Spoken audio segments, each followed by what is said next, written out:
Okay, here we go. Chapter 7, lecture part 2. So the next three slides show the following. Alternative 1, keep all the product lines. Alternative 2, drop the charcoal barbecue line. And the differential analysis for alternatives 1 and 2.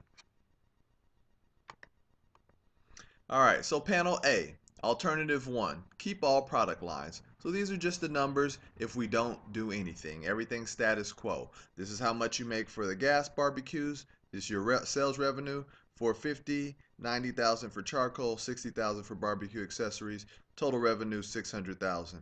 Variable costs 110, 40, and 15. Total variable cost 165. Contribution margin 340, 50, 45.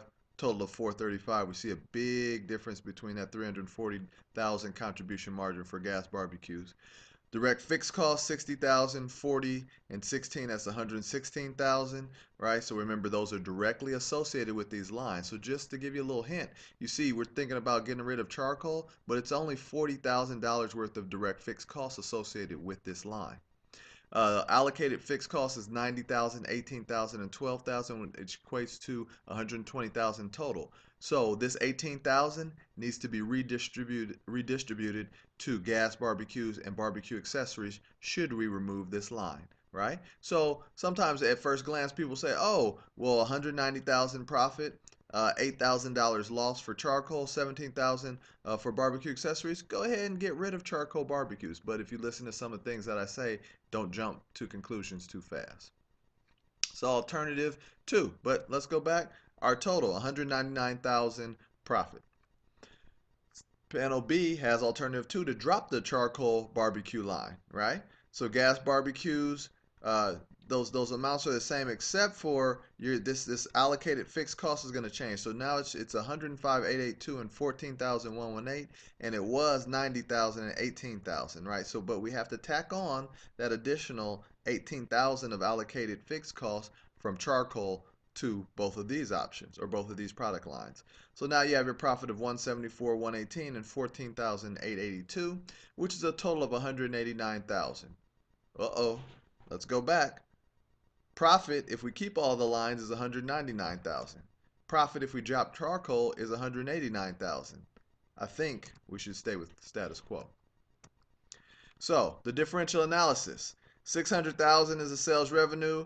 If you keep all the product lines, if you drop it, it's 510,000. So for alternative A, you get 90,000 more dollars.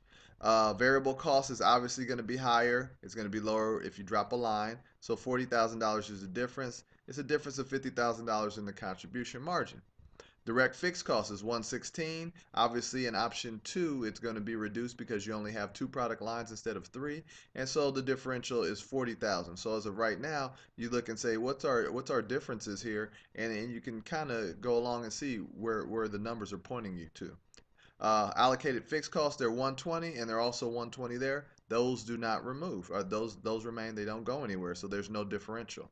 So if you keep all the lines, it's 199,000. If you drop the charcoal line, then it's 189,000. So there's a differential amount of $10,000. So if you want the company to be $10,000 poorer, then go ahead and make that decision. But obviously the numbers say that you should stick with all 3 product lines. So why can the allocation of fixed costs be misleading? If a product line is eliminated, allocated fixed costs are typically not eliminated. It doesn't go anywhere, just like my salary. I have a 3-year contract, my salary will remain. Now, if they have this other supervisor who they get rid of or they lay off and his salary was 50,000, and that's a differential amount, but mine is not because I have to go somewhere. You have to pay me regardless. Find something for me to do. Eliminating a product can cause increased allocation of fixed costs to other product lines, making them to appear to be unprofitable as well. What is the opportunity cost and how does it affect the differential analysis? Well, let's throw another monkey wrench into the plans. What if there's something that we could do to earn money, right? Another best option with that available space or time that we have. So an opportunity cost is the best benefit foregone when one alternative is selected over another. So I chose to do A instead of B. What is the benefit that I did not choose? Or what is the result of the benefit that I did not choose? Managers must often consider the impact of opportunity costs when making decisions, and you have opportunity costs all the time. You always have something better to do, but then you also have to say or do evaluation and say, if I'm doing the things that maybe I don't want to do at this time, maybe it's better for me in the future. As they say, short-term gain or short-term pain for long-term gain. The differential analysis format can be modified to reflect opportunity costs. And here it is. Now in this scenario, maybe it changes. So the result from dropping the charcoal barbecue with opportunity cost. So $90,000 in revenue loss, $40,000 in variable cost eliminated, contribution margin eliminated is 50,000. Direct fixed cost eliminated 40,000. Loss from dropping the product line is 10,000. But lo and behold, we have someone smart in the company who says, let's use the lease space formerly used by Charcoal Barbecue product line and let's lease it out to someone else. Easier said than done, but let's just play devil's advocate and say that we got it smooth, somebody wants it, and we're going to make $25,000. So now from the profit from dropping the product line is $15,000. Now, do we drop the product line? Yes, of course we do. Now, obviously, you have to do your homework and evaluation to see if this company will remain in that spot for quite some time. And if you think that they will, then it's a good business decision. So what is sunk cost and how does it affect differential analysis? Well, sunk, just like somebody sunk your battleship or there's a sunken ship at the bottom of the ocean, you cannot recover it. A sunk cost is a cost incurred in the past that cannot be changed by a future decision. It's already too late. It happened. We just have to move on. Sunk costs are not differential costs and therefore are not typically included in the differential analysis. So use differential analysis to decide whether to keep or drop a customer, right? And so, like I said, sometimes these things some are quantitative, most are quantitative because we're dealing with numbers, but sometimes they're qualitative, and we'll talk about that in a second. So how is differential analysis used for customer decisions? Managers use differential analysis to determine whether to keep or drop a customer, right? Is this customer profitable? No, let's drop them. Is this customer profitable? Yeah, let's keep them. The format is similar to the differential analysis format used to make product line decisions. Revenues, variable costs, and fixed costs are tracked by customer instead of product line. So that's the only difference. Now you're dealing with customers instead of product lines. Fixed costs that cannot be traced directly to customers are allocated to customers, right? So those are not going away. They're going to stay and they're going to remain. So let's assume Colony Landscape Maintenance is deciding whether to keep or drop the Brumfield customer account. The next three slides show the following. Just like before, alternative A, keep all the customers. Alternative 1, keep all the customers. Alternative 2, drop the Brumfield customer. And then you show the differential analysis for alternatives 1 and 2. So, again, just like we saw with whether we're going to keep or drop the product line. Alternative 1.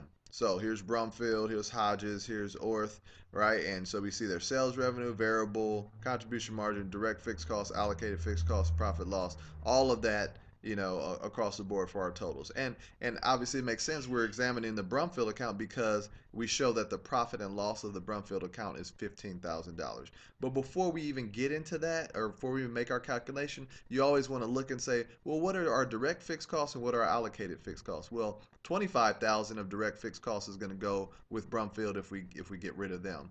But then you also have this 20,000 of allocated fixed costs, which is going to either go to Hodges or Orth. Right? So let's just see how it turns out. So alternative 2, drop the Brumfield account. So now, as you can see, just like in our last example, see these allocated fixed costs? See that's 62,500 and 37,500, right? That's a little bit more than what they were over here on this slide, right? So we've always obviously gone and allocated that, right? So now we have our total revenue, our total costs and everything, and we come up with a profit of 50,000 if we drop the Brumfield account. Now, if we kept the Brumfield account, total profit of $55,000, right? So, like they say on the show on ESPN, numbers never lie. 55,000 is more than 50,000. So, I'm going to say keep the Brumfield account because it's doing us more positive than negative. And the differential analysis, which obviously shows you exactly what the difference is. So our sales revenue is going to be less if we drop them, but our variable cost is also going to be less, right? Contribution margin differential is 30,000. Direct fixed cost is going to be less, but not less by enough to make a different decision. If it was less by more, then maybe we would have made a decision to drop the Brumfield account.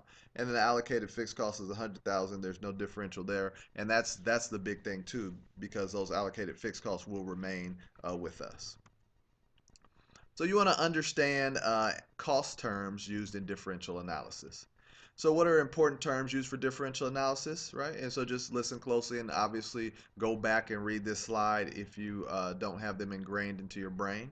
So differential analysis is analyzing revenues and costs that differ, keyword, from one alternative to another when deciding between alternative courses of action. Differential revenues and costs are revenues and costs that differ from one alternative to another. And avoidable costs, costs that can be avoided by selecting a particular course of action treated as differential costs, right? So we'll go back to that supervisor that got laid off. That's a avoidable cost because we can avoid his $50,000 salary because we don't have to pay him. He doesn't have a long-term contract like I do. Opportunity costs, benefits foregone when one alternative is selected over another and is treated as a differential cost. Before I go on to sunk costs, I'll tell you right now that this slide and this next slide are going to be key for you to study for your test this week. So again, opportunity costs, benefits foregone when one alternative is selected over another and treated as differential costs. And I said test, but I mean your Chapter 7 quiz. Sunk costs are costs incurred in the past that cannot be changed by future decisions, not treated as differential costs. There's nothing you do to go back and retain that. Direct fixed costs are fixed costs that can be traced directly to a product line or customer, treated as differential costs. So if that customer or that product line goes bye-bye, so does that direct fixed cost. Allocated fixed costs are fixed costs that cannot be traced directly to the product, typically not treated as differential costs. The product line or the customer goes bye-bye, but guess what? Those allocated fixed costs, they stay, they like to hang out with you. Use differential analysis for special order decision, right? So remember, special orders, sometimes it can become a qualitative decision. We're dealing 98% with quantitative, but sometimes, even as a managerial accountant, you have to understand that there are qualitative decisions that have to be made. We have to keep this customer and we have to do this account. We have to do this work for them so that they can continue to refer other accounts to us, because those referrals are very, very large part of different businesses, especially mine. So how is differential analysis used for special order decisions? A special order is unique one-time order made by a customer, right? Don't need it all the time, but hey, can you do this for me? A differential analysis can help managers decide whether to accept a special order. Uh, if, like I said, if it's profitable down the road, you may want to accept it. Now, if they're stringing you along and it's not going to be profitable now or down the road, then you should probably reject it. Two questions must be considered when analyzing special orders. Does the company have enough idle capacity to handle the order? Do you have to increase overtime to an unreasonable level? Or do you have people that say, hey, you've been working and then you're taking a long break because you kind of stretch your workout and you have more that you can do? Then we can allocate you to this project. Is this a short-term pricing decision? And it should be a short-term pricing decision as opposed to long-term. So example of a special order decision. So let's assume Tony's T-shirts is considering a one-time special order. A local high school would like to purchase 200 custom T-shirts for $17 each. Maybe it's the prom or something, our final dance. All variable costs remain the same. Tony will pay a firm $600 to design the graphics on the T-shirt. So you already know that that they're going to purchase 200 t-shirts for $17 each, right? So you know how much they're going to pay. And then you know how much you're going to have to pay for that firm to design it. And then Tony has plenty of capacity to produce the special order. Well, off of those facts, you would say, hey, Tony, go ahead and pull the trigger and take that special order and go ahead and start producing those t-shirts. So here's our alternative one. Reject the special order. 20,000 in revenue, 13,000 variable costs, 7,000 contribution margin. Over here you have accepted 23,000, which is obviously more, 13,400, 15,600, and 7,800. Well, if you looked at the net, 3,000 profit if you reject the order, 3,200 if you accept it, you get $200 profit. Now that's not a lot of profit for an order, but there may be other variables involved. But if you're just looking at the numbers and you're doing, measuring them on that, then $200, then you want to go ahead and accept the order. We will continue with, and it's been that way for the last 3 weeks, right? With lecture part 3 right after this.